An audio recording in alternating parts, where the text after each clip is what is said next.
आज मैत्रिणींनो तुम्हाला मी आवळ्याचं सार करून दाखवणार आहे. आपण आमसुलाचं सार तर केलेलं दाखवलेलंच आहे, पण आवळ्याचं सुद्धा सार छान लागतं. टोमॅटोचं सार लागतं ना चांगलं, तसंच हे पण लागतं, जरा वेगळा प्रकार. हे बघा, आता मी हे आवळे तुम्ही कच्चे घ्या किंवा शिजवलेले घ्या, असे 2 आवळे किंवा 3 आवळे घ्यायचे चिरून. त्याच्यात तेवढंच वाटी भरून खोबरं घेतलेलं आहे मी. बाकीचं साहित्य आलं, गूळ, कढीपत्ता, लसूण, कोथिंबीर, मिरची आणि हे थोडंसं तांदळाचं पीठ. आता मी मिक्सरमधनं काय घ्यायचंय तर हे आवळ्याचे तुकडे घ्यायचे आहेत. याच्यात तेवढंच खोबरं, ओलं खोबरं घालायचं आहे. याच्यात मिरच्या घालायच्यात. तिखट मिरची असली तर 1 घाला, ह्या अजिबात तिखट नाही म्हणून मी 2 घातलेल्या आहेत. त्याच्यात आलं पण घातलेलं आहे आणि 2 पाकळ्या लसूण घातलेला आहे. आणि ह्याच्यामध्ये हे 1 चमचा तांदळाचं पीठ घेते. तांदळाच्या पिठाने काय तर मिसळून येतं, सगळं छान मिळून येतं. आता ह्याच्यात मी पाणी थोडंसं घालणार आहे. 2-3 चमचे ह्याच्यात पाणी घातलेलं मिक्सरमधनं मी बारीक करून घेते. आपण जेवढं बारीक करता येईल तेवढं बारीक केलेलं आहे. आता हे आपण गाळून घ्यायचं, याचा रस घ्यायचा आपल्याला. आपण आता हे एवढं गाळून त्यातनं काढलेलं आहे. बघा, एवढा चांगला ज्यूस निघालेला आहे त्याच्यातला.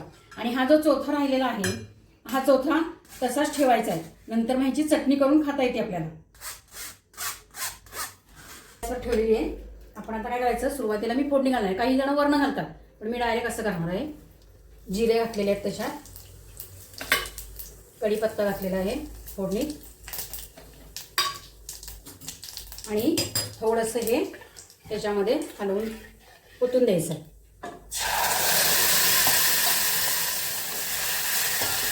त्याच्यात पाणी थोडंसं ओतायचं आहे, कारण काय होतं नाही तर ते घट्ट होतं सगळं.